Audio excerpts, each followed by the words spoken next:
Friends எல்லாருக்கும் வணக்கம். நாங்க தான் உங்க துர்கா காந்தி ஷோபிகா ரித்திகா. ஓகே ஃப்ரெண்ட்ஸ், இன்னைக்கு என்ன vlog நீங்க வந்து பார்க்க போறீங்கன்னா, நம்ம ரொம்ப நாளா ஒரு வருஷமாவே வந்து பார்த்தீங்கன்னா சீட்டு போட்டுட்டு இருந்தோம், நகை சீட்டு. அது வந்து பார்த்தீங்கன்னா ஒரு வழியா முடிஞ்சிருச்சு. இப்போ அங்கே போய் தான் நம்ம வந்து கோல்டு எடுக்க போகிறோம். எவ்வளோ கிராம் எடுக்கிறோம், அதாவது எத்தனை பவுன் எடுக்கிறோம் என்னங்கிற ஒரு பிளானே இல்லாமல் போகிறோம். பார்க்கலாம் எவ்வளோ பவுன் சேர்ந்துருக்கு அப்படிங்கிறதையும் இந்த விளாக்ல சொல்கிறேன். ரித்திகா பர்த்டே அன்னைக்கு எடுக்கலாம்னு பார்த்தா அதுல திருப்பூர் போயிட்டு ஊட்டி போயிட்டு எங்களுக்கே தெரியாம எங்கெங்கேயோ போயிட்டு. ஆனால் ரித்திகா பர்த்டேக்கு தான் நாங்கள் வந்து சர்ப்ரைஸாக நகைச்சீட்டு முடிஞ்சது இன்னும் கொஞ்சம் எக்ஸ்ட்ரா போட்டு கோல்டு எடுத்துடலாம் அப்படிங்கிற பிளான்ல தான் இருந்தோம். ஆனால் எங்களால் பண்ண முடியல. பரவாயில்ல, இப்போ எடுத்தாலும் சோபிகா ரித்திகாவுக்கு தான். இப்போ நம்ம என்ன பண்ண போறோம், நம்ம சோபிகாவுக்கும் ரித்திகாவுக்கும் கோல்டு வாங்க போறோம். அதான் இந்த விளாக்ல பார்க்க போறீங்க. இப்போ நம்ம வீடியோக்குள்ள போகலாம்.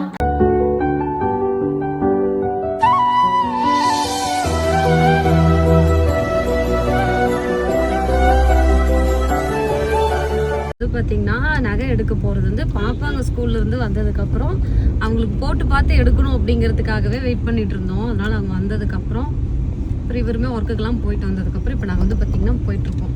எனக்கு நிறைய பிளான் இருக்குது, ஆனால் நகை கம்மியாக தான் சேர்ந்துருக்கு. என்னோட கனவுலாம் அப்படியே பயங்கர கனவாக இருக்கும் போல். நான் ஒரு பிளான் பண்ணியிருக்கேன், அதை தான் வாங்க போகிறேன். சரி, உனக்கு என்ன வேணும்? எனக்கு டைமண்ட் வேணும். டைமண்டா? நம்ம போட்டது கோல்டு சீட்டு, நீ என்ன டைமண்ட் கேட்குறேன்? என்ன வேணும்னா எனக்கு குடுக்குற வேணும். சரி, ஓகே. இப்போ நாங்கள் எடுக்கிறது ஏதோ உங்களுக்கு புரியாது, பெருசானா புரியும் ஏங்க. ஆமா, இப்போ வந்து நாங்கள் வாங்குறது என்ன வேணும் என்ன தேவைங்கிறது அவங்களுக்கு தெரியல. பெரிய பிள்ளைங்க ஆனாதான் தெரியும். கோல்டு எடுக்கலாம் யாராவது போவாங்களாமான்னு கேட்குது ரித்திகா. படத்தை கூட்டு போவீங்கன்னு பார்த்தேன் அப்படின்ட்டு. நான் சர்ப்ரைஸா இது ஆடி போய் காசு மூலத்து கேட்டேன். டிக்கெட் சர்ப்ரைஸா படத்தை கூட்டு போறோம்னு நினைச்சாங்களா? சரி, ஓகேம்மா. நாங்க பண்ற இன்வெஸ்ட்மெண்ட் எல்லாமே உங்களுக்கு வந்து இப்ப வந்து விளையாட்டா இருக்கலாம், புரியாம, அதாவது உங்களுக்கு வயசு கம்மியா இருக்கு, அதோட தேவை தெரியல. ஆனா நாங்க வாங்குறது எல்லாமே உங்க 2 பேருக்காக மட்டும்தான். இப்ப தோணலாம் நாங்க இப்ப உங்ககிட்ட கோல்டு கேட்டோமா, படத்தை கூட்டு போனோம் போதும், அதெல்லாம் தோணும். ஆனா இது நமக்கு தேவை. நாளைக்கு நீங்க ஏதாவது பெரிய படிக்கிறப்ப காசு பத்தலன்னா நகை வித்தரலாம்ல. என்னம்மா வேணும்? பாப்பா வேற எல்லாம் டிசைனா இருக்கிறதா காமிச்சிட்டு இருக்கு. ஒரு 4 பவுன் இருமா பாப்பா, அப்படிலாம் காட்ட விடாம தான் வேணும். ஆமா, அவ்வளோதான் வரும். அதுவே 4 கொஞ்சம் இப்போ ஏன் கழுத்து சைஸுக்கு போடுற மாதிரி வேணும்க்கா. அப்பதான் பெரிய பிள்ளைங்க ஆனாலும் போட முடியும்.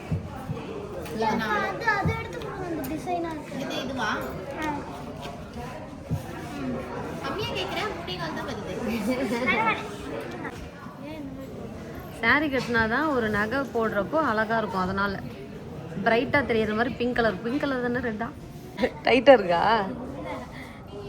நல்லா தான் இருக்கும், வித்தியாசமா. அது அப்படிதான் இருக்கும். என்ன இருக்குங்க அப்ப நான் ஜோக்கறான். பிடிச்சிக்கோ.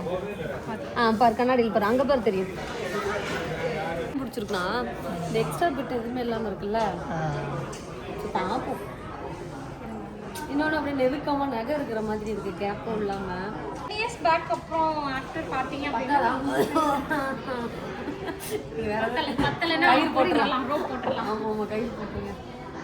5.5 5 லட்சம். எது நல்லா இருக்கு? நல்லா இருக்கு, இருந்தாலும் நம்மளோட ஹாரத்துக்கு செட் ஆகும். இதுக்கு ஏற்ற மாதிரியாட்டுக்குது. ஏங்க இப்படி வருது இல்லை? இது நல்லா இருக்கு. ஆனால் பேக் செயின் பத்துல என்ன கயிறு போட்டு கட்டிட்டு இருக்கும். இது கழுத்துக்கு பத்தலன்னு சொல்லி குட்டி குட்டி பாலா இருக்கு, அது வந்து பெரிய பால் வச்சு எல்லாமே நல்லா தாங்க இருக்கு.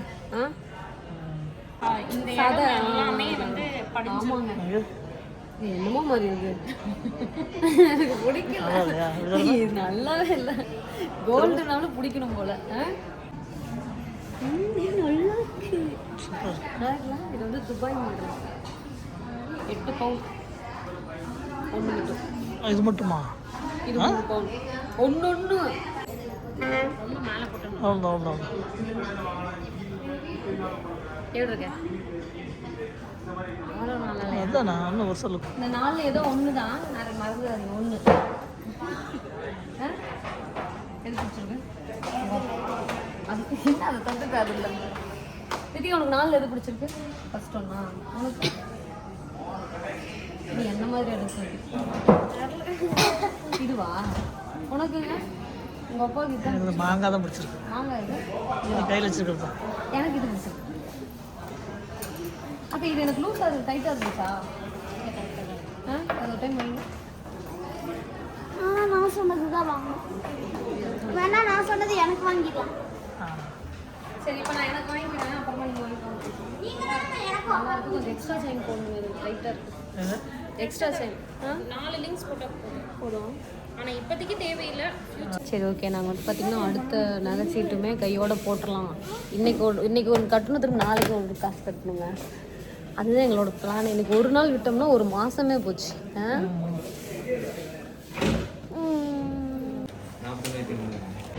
தெரியுது, நீங்களும் தெரியுறீங்க.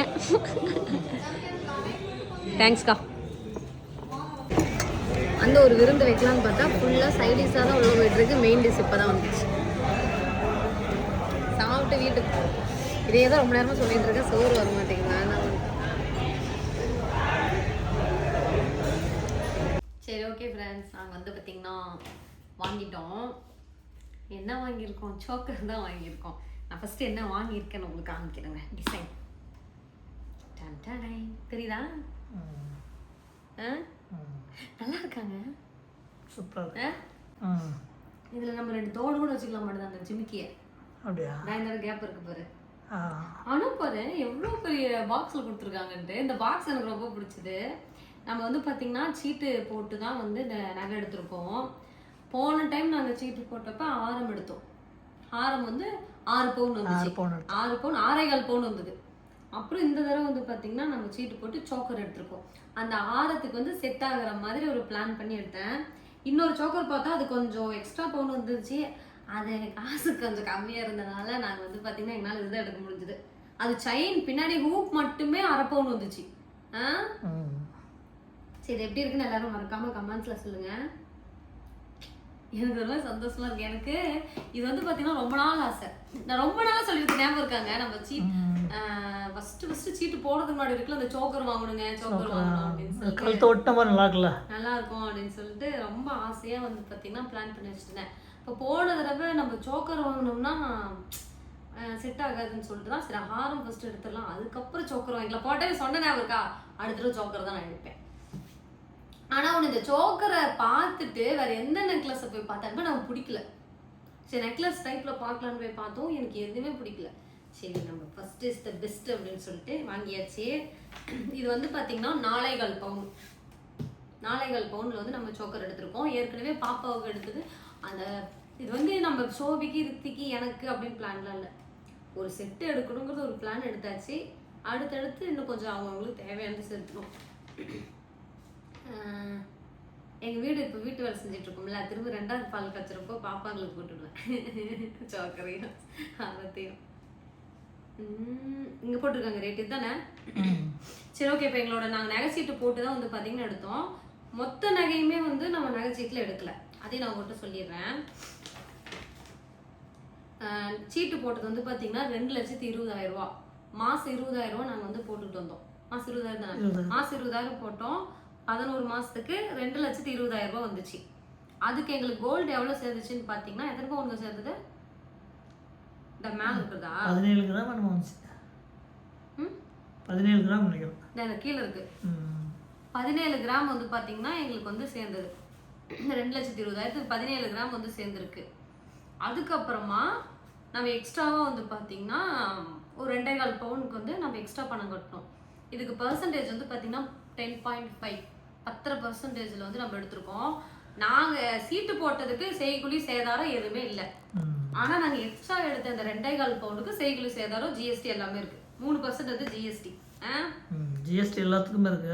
இல்லை நான் சொல்கிறேன். ஆமாம் 3% ஜிஎஸ்டின்னு சொல்கிறேன்.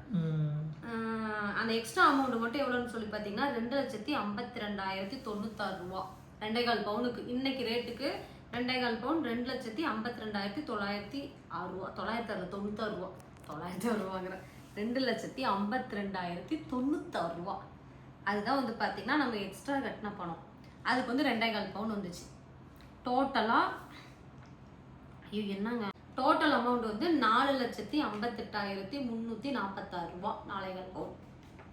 இதுவே நம்ம அந்த 2 பவுனுக்கும் செய்குலி சேதாரம் போட்டு இது போட்டிருந்தோம்னா இன்னும் எவ்வளோ சேர்த்து வந்துருக்கும்? அதான் 10% என்ன 25,000 வந்துருக்கணும். ஒரு பவுனுக்கு 25,000மா? இல்லை மொத்தமா. அப்போ அந்த 25,000 நமக்கு வந்து கம்மி. சீட்டு போடுறதுனால அந்த 25,000 நம்மளுக்கு லாபம். அதே மாதிரி வந்து பார்த்தீங்கன்னா அடுத்த 2 சீட் இப்போ வந்து பார்த்தீங்கன்னா இந்த லலிதாவில் வந்து கார்டை வந்து புதுசு மாதிரி பண்ணிட்டாங்க, வேறு டிஃப்ரெண்ட் கலரில் கொண்டு வந்துட்டாங்க. நெக்ஸ்ட் வந்து பார்த்தீங்கன்னா 2 சீட்டு நீ கையோடு வந்து பார்த்தீங்கன்னா நாங்கள் போட்டு வந்துட்டோம். ஏன்னா இன்னைக்கு ஒரு நாள் போட்டோம்னா திரும்ப அடுத்த மாதத்துக்கு இன்னும் 2 நாள் கழிச்சு கட்டிக்கலாம் அப்படிங்கிற பிளானில் வந்து பார்த்தீங்கன்னா இப்போ நம்ம இந்த தடவை சீட் எவ்வளோ போட்டோம்? 30,000 போட்டோம். என்னன்னா ஒவ்வொரு டைமும் காசு அதிகமாகதே தவிர நகை அதிகமாக மாட்டேங்குது. ஃபஸ்ட்டு போட்டப்போ தான் நகை அதிகமாக சேர்ந்துச்சு, இப்போ நகை சேரல. ஃபஸ்ட்டு நாங்கள் சீட்டு போடுறப்போ 6,000 ரூபா. இன்னைக்கு வந்து நாங்கள் ஒரு 30,000 சீட்டு போட்டிருக்கோம். 2.25 கிராம் சேர்ந்து. 1 கிராம். ஆமாம், 1 கிராம் அப்போ 6,000 ரூபாய்க்கு போட்டோம். இப்போ 13,200 வந்துச்சு. நான் இப்போ வந்து 13,255 ரூபா இன்னைக்கு. நான் போட்ட காசுக்கு 1 கிராம் 2 கிராம் 262 என்னமோ சேர்ந்து வந்துருக்கு. சரி, அவ்வளோதான் ஃப்ரெண்ட்ஸ். இந்த சோக்கர் எப்படி இருக்குது அப்படிங்கிறத மறக்காமல் கமெண்ட்ஸில் சொல்லுங்கள். இப்போதைக்கு ஒரு சோக்கர் எடுத்தாச்சு, ஒரு ஆரம் எடுத்தாச்சு, ஒரு கம்மல் ஜிமிக்கி கம்மல் எடுத்தாச்சு. அடுத்த வருஷம் என்ன எடுக்கிறேங்கிறது எனக்கு இப்போ வந்து கன்ஃபியூஸாக இருக்குது. அடுத்த வருஷம் இதே மாதிரி செட் எடுக்கலாமா இல்லை வளையல் எடுத்துடலாமா அப்படின்னு எனக்கு தோணும். வளையல் எடுத்துக்கலாமா? அடுத்த வருஷம் நம்ம டார்கெட் 5 பவுன். இப்போ எதாக இருந்தாலும் ஃபஸ்ட்டே பிளான் பண்ணி வச்சோம். போன டைமே சொன்னேன் வளையல் எடுக்கணும், கொலுசு எடுக்கணும்ப்பா. கோல்டு இல்லையா? ஸோ ஒரு ஆளுக்கே எடுத்து முடிச்சிடலாம் இல்லையா? சரி, நெக்ஸ்ட் வருஷத்துக்கு நம்மளோட பிளான் என்னன்னு வந்து பார்த்தீங்கன்னா வளையல் 5 பவுனுக்கு வளையல் எடுக்கிறோம். அதுக்கு அடுத்த சீட்டு போட்டு கொலுசு எடுக்கிறோம். அவ்வளோதான். வளையல் கொலுசு எடுத்துட்டோம்னா வேலை முடிஞ்சுது. அப்புறம் அதுக்கு மேலே வந்து எக்ஸ்ட்ரா சேமிப்பு மாதிரி எதாவது வாங்கினா வாங்கலாம். பாப்பாங்களுக்கு தேவையானது அவ்வளோதான். ஒரு ஆளுக்கு தான் எடுத்துருக்கோம். அப்போ திரும்ப பஸ்லேருந்து இன்னும் எடுக்கணும்ல. இதெல்லாம் வந்து பார்த்தீங்கன்னா நம்ம எடுத்து வைக்கிறது ஒரு சூழ்நிலை. அவங்க படிக்கிறப்ப 10ல் பிடிக்கல அப்படின்னா நம்ம விற்றுருவோம். அவங்க படித்து வேலைக்கு போய் சம்பாதிச்சு வாங்கிட்டோம். நம்மளால முடிஞ்சது நம்ம பண்ணி வச்சுக்கலாம். சரி, எப்படி இருக்குது கமெண்ட்ஸ் சொல்லுங்கள். ஓகே ஃப்ரெண்ட்ஸ், இந்த வீடியோ பிடிச்சிருந்தா லைக் பண்ணுங்கள், ஷேர் பண்ணுங்கள், கமெண்ட் பண்ணுங்கள், மறக்காம ஃப்ரெண்ட்ஸ் எல்லாம் சப்ஸ்கிரைப் பண்ணுங்கள். எனக்கு சந்தோஷமாக இருக்கேன். என்னன்னு தெரியல. எனக்கு யாராவது ஃபோன் பண்ணி சொல்லிகிட்டே இருக்கணும்னு சொல்லி வீடியோ எடுத்துட்டு நான் அங்கிருந்து வரப்போ எங்கள் அப்பாவுக்கு ஃபோன் பண்ணி வீடியோ கால் ஆச்சு. அது எங்கள் கார்லேயே உட்காந்துட்டேன். ஏன்னா நாளைக்கே வந்து பார்த்தீங்கன்னா இது லாக்கருக்கு போயிடும். இன்னைக்கு நைட்டு மட்டும்தான் இவன் எங்கள் வீட்டில் இருப்பான். நாளைக்கெலாம் அவன் லாக்கருக்கு போயிடுவான். சொல்லலாமா? சொல்லல. நாளைக்கெலாம் லாக்கருக்கு போயிடும். நீங்கள் சார் நினைப்பீங்க என்னக்கா நீங்கள் எப்படி வீடியோவில் காமிச்சிட்டு இருக்கீங்கன்ட்டு. இன்னைக்கு நைட்டு மட்டும்தான் எங்கள் வீட்டில் தங்குவான். நாளை காலையில் 10 மணிக்கெலாம் அவன் லாக்கரில் போய் தூங்கிடுவான்.